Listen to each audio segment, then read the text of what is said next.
बानी, वाह आज इतनी हिम्मत, क्या बात है। अदर गुस्से में था और बानी की तरफ देखकर कहता है कि तुम ज़्यादा खुश मत हो, तुम्हारे लिए नहीं किया ये मैंने।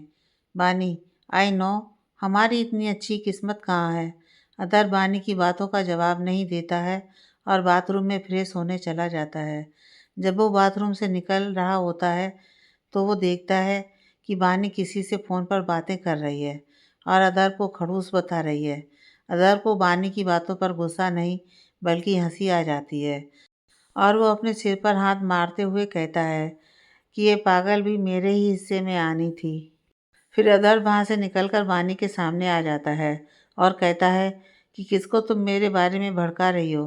बानी उसे सामने देखकर अपना फ़ोन छिपा लेती है और कहती है कि किसी को भी नहीं, और हाँ, आप इस तरह से मेरी जासूसी नहीं कर सकते हैं।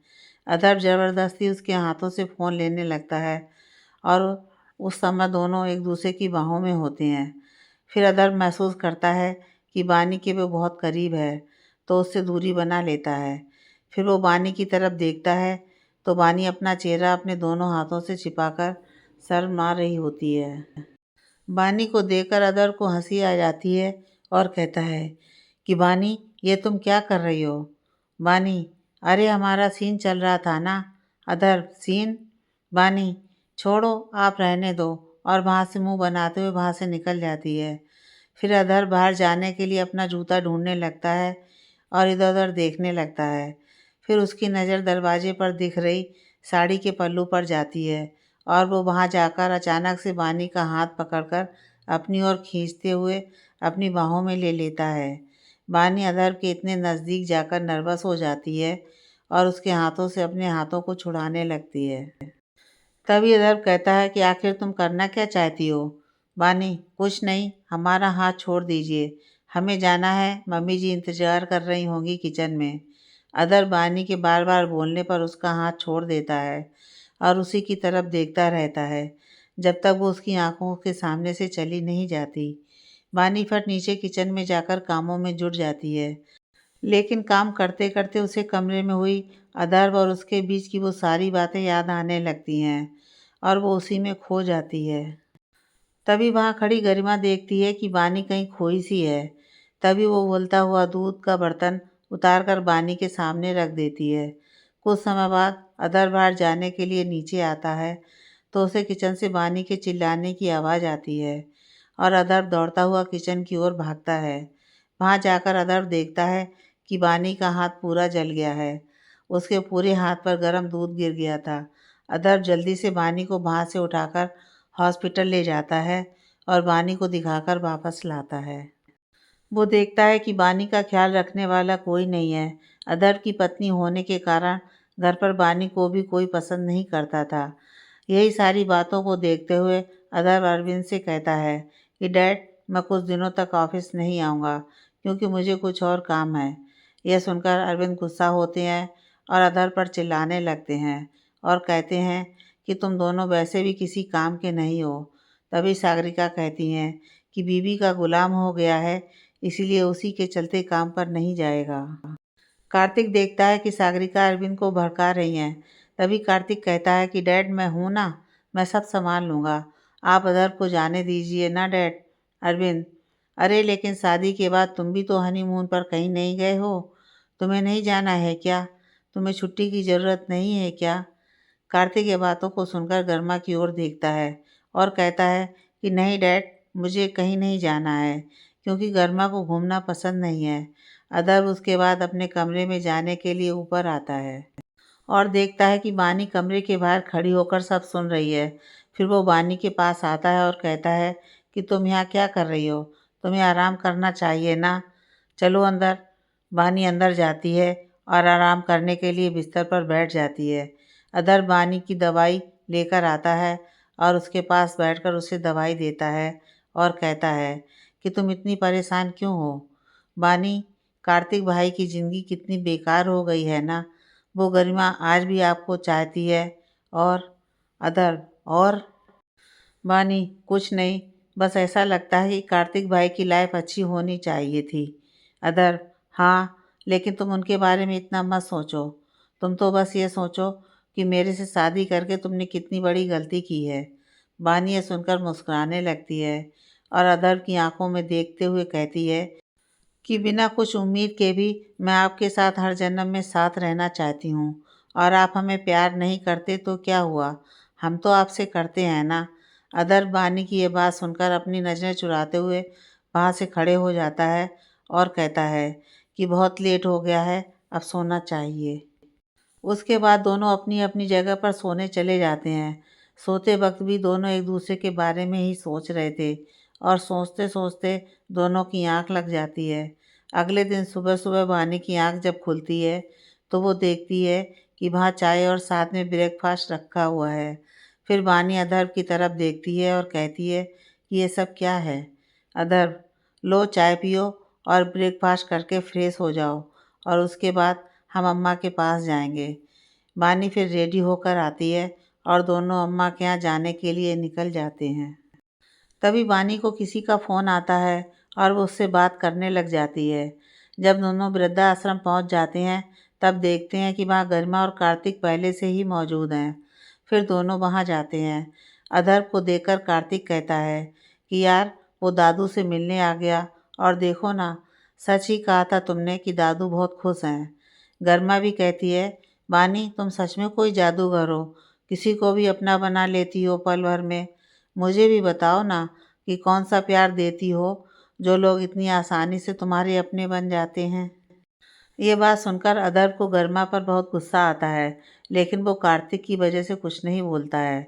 लेकिन वहाँ बानी मुस्कुराते हुए कहती है कि हाँ भाभी, मैं लोगों को अपना बनाना चाहती हूँ। उसके बाद अधर्व अम्मा के पास कार्तिक को ले जाता है और कार्तिक को अम्मा से मिलवाता है और सारी बातें बताता है कि अम्मा उसे कब और कहाँ मिली थी। कार्तिक को अम्मा से मिलकर बहुत अच्छा लगा, क्योंकि सागरिका को खुद से ही फुर्सत नहीं मिलती थी, इसलिए उसके बच्चों को भी माँ वाला प्यार नहीं मिला था। इसलिए अम्मा का ये स्नेह और प्रेम देखकर कार्तिक भी अम्मा को अपनी माँ के रूप में देखने लगा। दूर खड़ी गरिमा सब देख रही थी और उसे सारी चीज़ें ड्रामा लग रही थी। फिर वो वहाँ से कार्तिक को आवाज़ लगाती है कि चलिए, मुझे घर जाना है।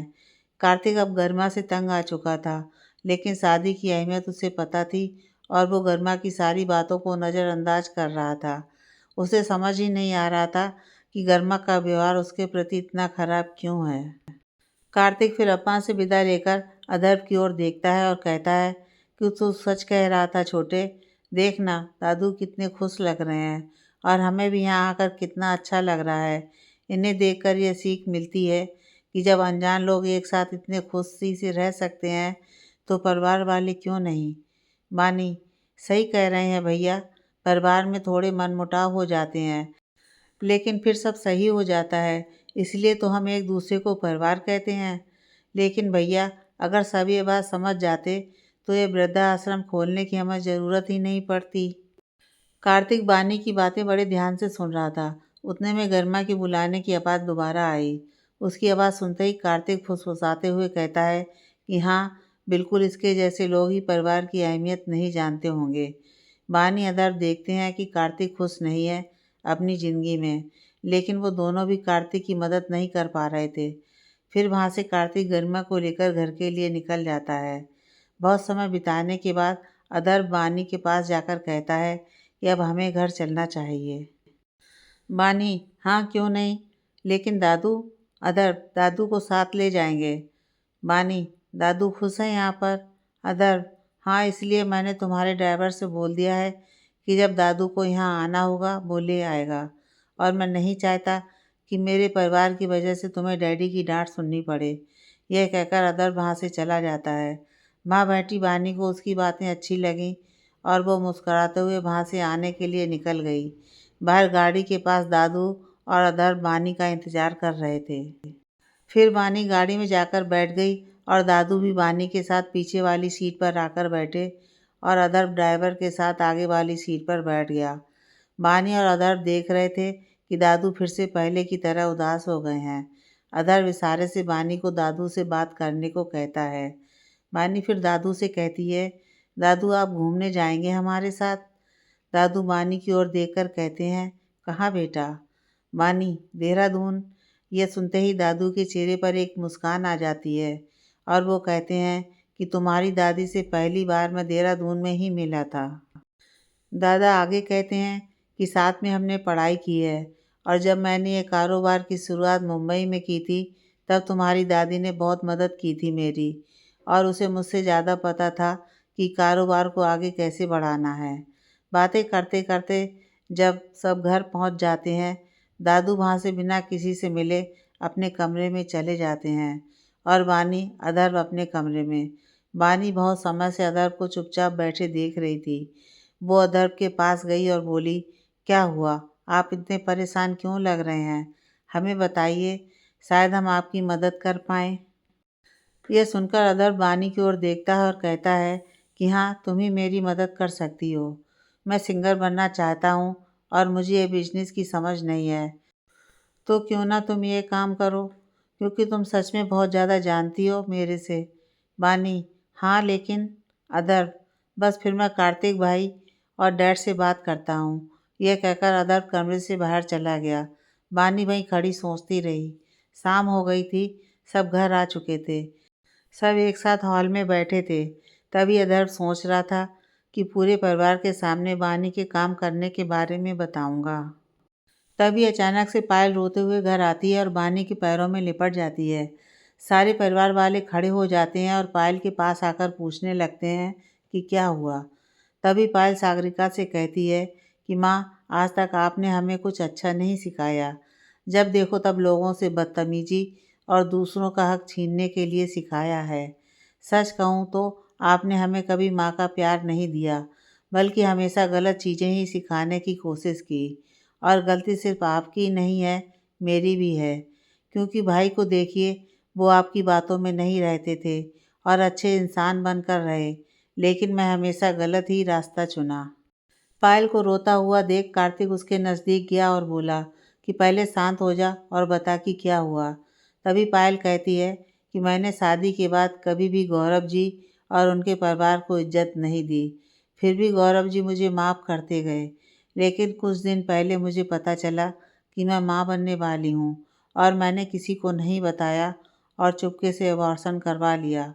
लेकिन तब तक रिपोर्ट गौरव जी के हाथ लग गई थी और उन्हें यह भी पता चल गया था कि अब हमारा बच्चा नहीं रहा। ये सब जानकर वो मुझे डिवोर्स पेपर दिए और बोले कि अब मैं तुम्हें माफ़ नहीं कर सकता हूँ। और फिर पायल रोने लगी और बोली कि गौरव जी ने बानी भाभी को फ़ोन करके कहा कि मैं अब पायल के साथ नहीं रह सकता। यह बोल देना पूरे परिवार को। लेकिन बानी भाभी ने पता नहीं उनसे क्या बोली कि वो मुझे अब डिवोर्स नहीं दे रहे हैं और मुझे अपनाने के लिए तैयार भी हो गए हैं। जब पायल की बातें ख़त्म हुई तब सबकी नज़र बानी पर गई और अब सब बानी की मुंह से आगे की कहानी सुनना चाह रहे थे। बानी पायल के पास आई और उसके सर पर हाथ फेरते हुए बोली, पायल, गलतियां सबसे होती हैं, लेकिन उस गलतियों से बहुत कम लोग सीख पाते हैं और तुमने उन गलतियों से सीखा है, यही बहुत बड़ी बात है। अधर्म, लेकिन गौरव ने पायल को माफ़ कैसे किया? तब बानी बताती है कि जब पायल अबॉर्शन के लिए डॉक्टर के पास गई थी, उसी दिन मैं अपना ब्लड टेस्ट रिपोर्ट लेने हॉस्पिटल गई थी और पायल और डॉक्टर के बीच होने वाली सारी बातें सुन ली थी। फिर मैं पायल के जाने के बाद डॉक्टर के पास गई और अबॉर्शन करना अपराध है, ये कहते ही मैंने उन्हें कहा कि अगर आप ऐसा करेंगी तो मैं पुलिस को बता दूंगी। और पायल को अपनी गलतियों का एहसास दिलाने के लिए डॉक्टर को झूठ बोलने को कहा कि अबॉर्शन हो गया है। सारी बातें सुनकर सब खुश हो जाते हैं कि पायल का बच्चा बिल्कुल ठीक है, और यह जानकर पायल भी बहुत खुश हो जाती है और उसको अपनी गलती का एहसास भी होता है। फिर सागरिका बानी के पास जाती हैं और उससे और अधर्व से माफ़ी मांगती हैं और अधर्व को गले से लगाकर कहती हैं कि मुझे माफ़ करना बेटा, मैंने ही तुम्हें अरविंद से दूर रखा है। और एक तरफ कार्तिक और एक तरफ अधर्व को अपने सीने से लगाकर रोने लगती हैं। अब सब ठीक लग रहा था। बानी गौरव को भी वहाँ बुला लेती है, लेकिन बानी की इतनी तारीफ सुनकर गरिमा को बिल्कुल खुशी नहीं हो रही थी। तभी उन खुशियों के बीच अदर बानी को अपनी जगह बिजनेस संभालने की बात करता है और सब खुशी खुशी मान जाते हैं। फिर रात बहुत हो जाती है, इसलिए सागरिका गौरव और पायल को रुकने को बोलते हैं और उनके लिए गेस्ट रूम तैयार करवा देते हैं। सब अपने अपने कमरे में चले जाते हैं। तभी अदर बानी से कहता है कि मुझे चाय पीने का दिल कर रहा है, लेकिन अब कौन बनाएगा, छोड़ो। बानी मुस्कुराती है और कहती है, हम बना देते हैं, रुकिए। बानी के जाने के बाद अदर के चेहरे पर भी मुस्कान आ जाती है और वो भी बानी के पीछे पीछे किचन में चला जाता है और उसके पास जाकर खड़ा हो जाता है और पीछे से उसके एकदम नज़दीक खड़े होकर कहता है कि आज तक इतना मेरे लिए किसी ने नहीं किया और तुम्हारे आने के बाद सब ठीक हो गया। और उसकी कमर को पीछे से पकड़कर उसको गले से लगाकर कहता है, थैंक यू मेरी ज़िंदगी में आने के लिए। बानी कुछ नहीं बोल रही थी, बस मुस्कुरा रही थी, क्योंकि उसको अदर की बातें बहुत अच्छी लग रही थी और अदर का यूं नज़दीक आने से उसके दिल की धड़कन बढ़ गई थी। तभी वहाँ किचन में गौरव आ जाता है। गौरव उन दोनों को देखकर कहता है, अदर जीजू, आपके पास कमरे नहीं है क्या? गौरव की आवाज़ सुनते ही झटके से अदर बानी को छोड़कर उसकी बगल में खड़ा हो जाता है। फिर गौरव कहता है कि नहीं नहीं, आप लगे रहिए, हम तो बस पायल के लिए पानी लेने आए हैं। अदर कुछ नहीं बोलता है और बानी की तरफ देखकर मुस्कुराता है और बानी अपना सर नीचे करके शर्मा रही थी। तभी वहाँ से गौरव चला जाता है और दोनों को जाते जाते ऑल द बेस्ट बोलता है। चाय बन जाती है और बानी अदर की तरफ देखकर कहती है कि जाइए, हम चाय लेकर आते हैं। लेकिन अदर उसे एक नज़र से देखता रहता है। फिर बानी उसका हाथ पकड़कर उसे किचन से बाहर करती है और उसके लिए चाय ले जाती है। दोनों बैठकर चाय पीते हैं और फिर सोने अपने कमरे में चले जाते हैं। और ये सारी चीज़ें ऊपर खड़ी गर्मा देख रही थी। फिर वहाँ कार्तिक आ जाता है और गर्मा से पूछता है कि यहाँ क्या कर रही हो तुम? गर्मा कार्तिक की तरफ देखती है और कहती है कि कुछ नहीं, बस देख रही थी कि अदर और बानी एक दूसरे से बहुत प्यार करते हैं। यह सुनकर कार्तिक कहता है कि हाँ, और उन्हें किसी की नज़र ना लगे बस। ये कहते हुए कार्तिक वहाँ से अपने कमरे में चला जाता है। गर्मा को कार्तिक की ये बात अच्छी नहीं लगती है और गर्मा गुस्से से कहती है कि अब तो नज़र लग गई समझो। और ये कहने के बाद वो वहाँ से अपने कमरे में चली जाती है। अगले दिन सुबह, जब सुबह होती है और बानी की नींद खुलती है तो वो देखती है कि अदर वहाँ नहीं है। वो अदर को ढूंढने लगती है तो फिर उसकी नज़र घड़ी पर जाती है और वो देखती है कि सुबह के 8 बज रहे हैं। वो जल्दी से भागकर फ्रेश होती है और तैयार होकर कमरे से बाहर जाती है तो देखती है कि नीचे हॉल में बैठकर पूरा परिवार मस्ती मजाक कर रहा है। यह देखकर बानी का दिल खुश हो जाता है और वो भी सबके साथ आकर बैठ जाती है। लेकिन वो देखती है कि वहाँ अधर्व नहीं है। फिर वो किचन की तरफ जाती है और देखती है कि किचन भी खाली है, वहाँ भी कोई नहीं है। उसे गर्मा भी नहीं दिख रही थी। फिर सागरिका बानी को आवाज़ लगाती है, बानी बेटा सुनो, यहाँ आना थोड़ा। बानी फिर से सारी बातें छोड़कर सागरिका के पास उनकी मदद करने के लिए चली जाती है। फिर अरविंद बानी से कहते हैं कि बानी बेटा चलो ऑफिस, मुझे कुछ बातचीत भी करनी है और एक मीटिंग भी है। बानी, अच्छा पापा चलिए।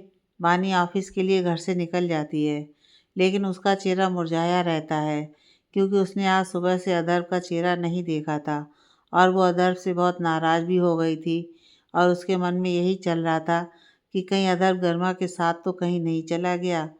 फिर गाड़ी ऑफिस जाकर रुकती है और वहाँ गाड़ी से उतरकर बानी लिफ्ट में जाती है और उसके साथ अरविंद भी होते हैं। दोनों ऑफिस वाले फ्लोर पर पहुंच जाते हैं और लिफ्ट से बाहर निकलते हैं। वहाँ पर बानी देखती है कि उसके भीतर जाते ही वहाँ के सारे लोग उसका तालियों से स्वागत करते हैं और फिर एक लड़की आती है जो बानी की आरती करके उससे कहती है कि वेलकम मैम। फिर बानी मुस्कुराती है और उसे थैंक यू कहती है। फिर अरविंद कहता है कि चलो बेटा, तुम्हें तुम्हारा ऑफिस दिखा दूँ। बानी मुस्कुराकर कहती है कि जी डैड। फिर बानी ऑफिस की तरफ जाती है और देखती है कि ऑफिस बहुत सुंदर तरीके से सजा हुआ है। बानी को आज खुशी पर खुशी मिल रही थी। फिर अरविंद कहते हैं, बानी बेटा तुम बैठो, मैं थोड़ा सबसे मिलकर आता हूँ, फिर मीटिंग के लिए चलेंगे। बानी, जी डैड। फिर बानी ऑफिस में बैठकर अदब और गर्मा के बारे में ही सोचने लगती है। तभी कुछ समय बाद अरविंद आते हैं और कहते हैं कि बानी बेटा चलो मीटिंग के लिए। बानी वहाँ से उठकर बाहर आती है और देखती है कि ऑफिस में कोई भी नहीं है। वो अरविंद से पूछती है, डैड सब लोग कहाँ गए? अरविंद, सारे मीटिंग में गए हैं, सिर्फ हम लोग ही बचे हैं बेटा। चलो जल्दी चलते हैं, नहीं तो लेट हो जाएंगे। बानी को ये बातें बहुत अजीब लगती हैं और वो सोचती है कि इतने सारे लोगों के साथ मीटिंग करनी है। फिर अरविंद उसे नीचे मीटिंग हॉल में ले जाते हैं। बानी जैसे ही अंदर जाती है, उसके ऊपर फूलों की बरसात होती है और सारे लोग एक साथ चिल्लाते हैं, वेलकम मैम। फिर उस भीड़ से अदर बाहर आता है और मुस्कुराते हुए बानी को धीमी आवाज़ में कहता है, वेलकम मैम। अदर को वहाँ देखकर बानी का चेहरा खिल उठता है और उसके चेहरे पर एक बड़ी सी मुस्कान आ जाती है। वो अदर को सुबह से देखना चाहती थी और अब अदर उसके सामने था। फिर अदर कहता है कि मेरे सारे दोस्तों, प्लीज़ आप लोग पार्टी का आनंद उठाइए। उसके बाद अरविंद भी लोगों से बात करने लगते हैं और ये कहने के बाद अदर बानी के नज़दीक उसके सामने आकर खड़ा हो जाता है और कहता है, कैसा लगा मैडम? बानी मुस्कुराते हुए कहती है, बिल्कुल सपने जैसा। अदर शकल बनाते हुए कहता है कि कैसे, तुम तो पहले भी काम कर चुकी हो?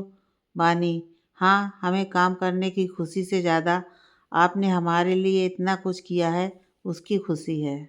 अदर ये बात सुनकर बानी को कुछ नहीं बोल पाता है और उसकी तरफ देखकर बस मुस्कुराता है और फिर बानी को गले से लगाकर कहता है कि फ्रेंड हो तुम मेरी और इतना कुछ करती हो मेरे परिवार के लिए, तो मैं इतना तो कर ही सकता हूँ तुम्हारे लिए। और ये कहने के बाद वो बाकी लोगों से बात करने और मिलने चला जाता है। बानी वहीं खड़ी रहती है और थोड़ा मायूस हो जाती है।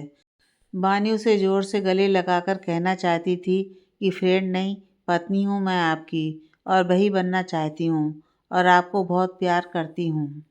लेकिन ये सुनने के बाद वो नहीं चाहती थी कि अदर उससे बातें करना भी बंद कर दे, क्योंकि अदर शुरू से ही जानता था कि बानी उसको पहली बार देख कर ही उससे शादी करने की जिद की थी।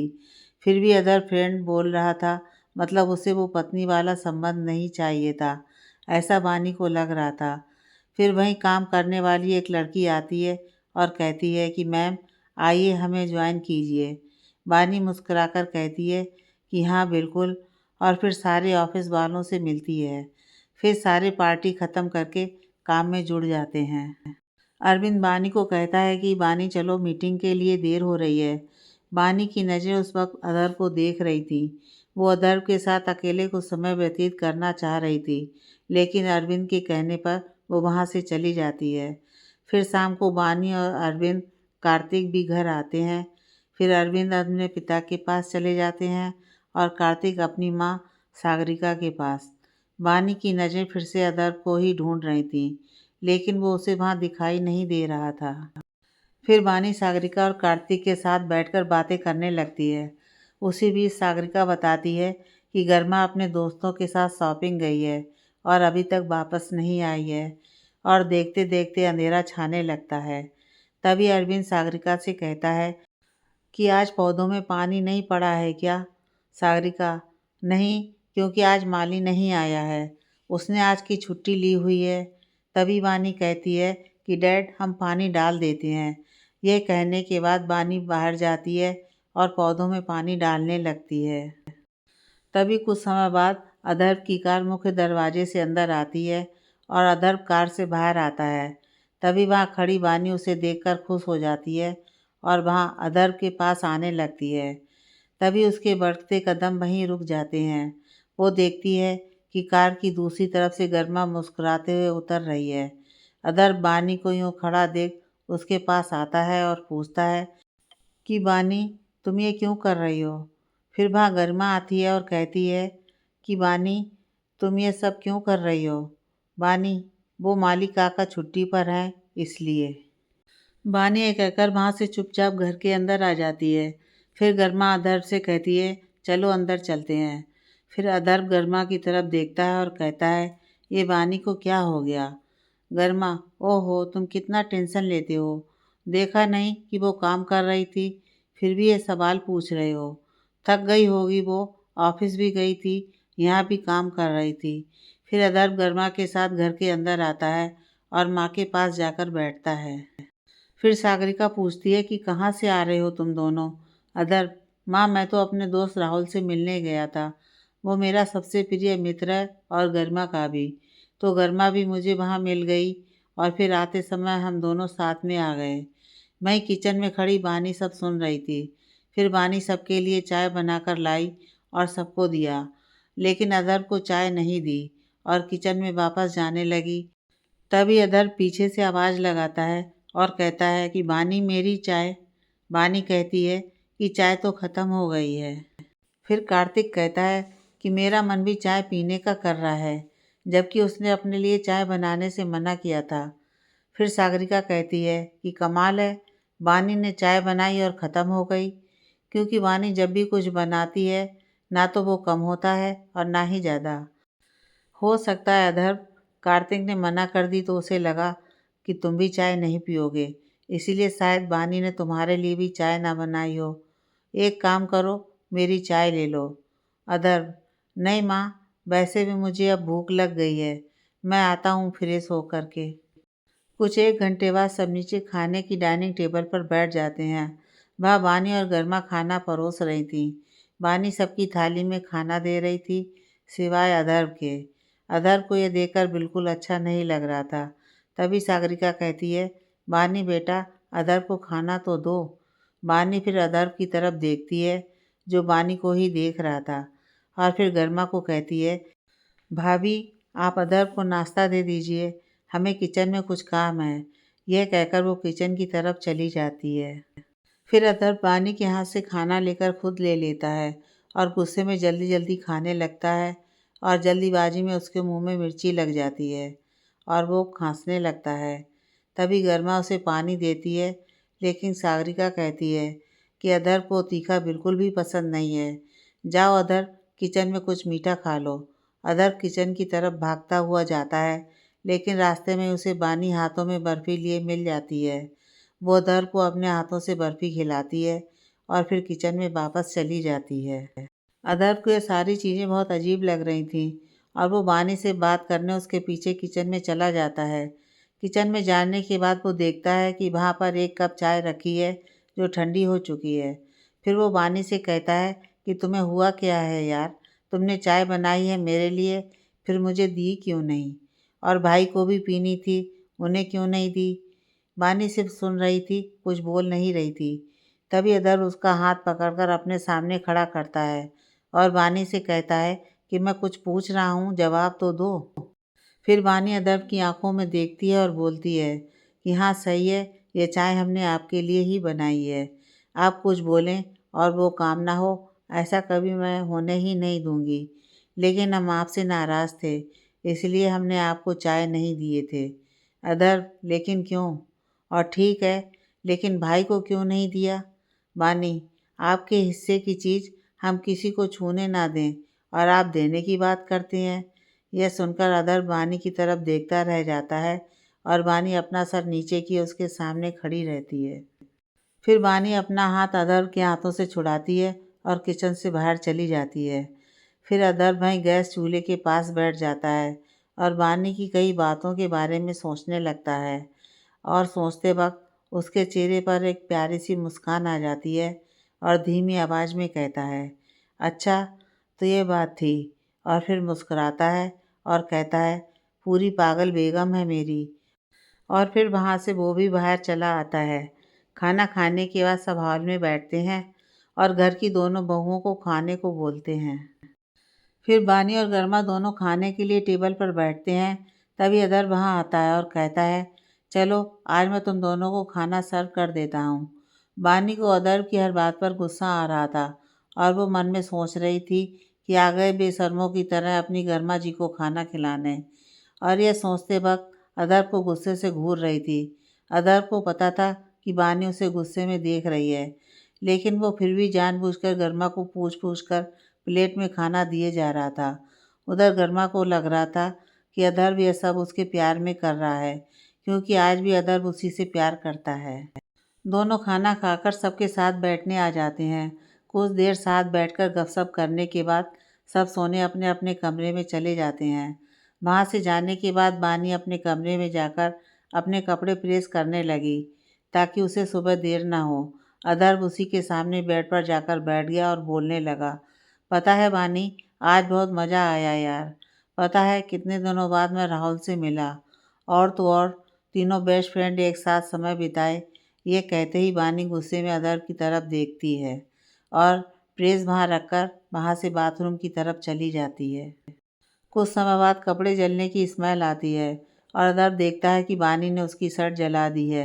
वो जल्दी से शर्ट से प्रेस हटाता है और बाथरूम से निकलती बानी से पूछता है, ये क्या किया तुमने? बानी, वही जो आपको दिख रहा है। अदर्ब, जला दिया तुमने मेरी शर्ट को? बानी, हाँ, हम आपकी काम वाली बाई नहीं है जो आपकी शर्ट प्रेस करेंगे। आप खुद ही कर लीजिएगा अगली बार से। फिर अदर्ब कहता है कि बानी, ये मेरी सबसे पसंदीदा शर्ट थी। बानी, फिर तो ये पक्का गर्मा ने दी होगी।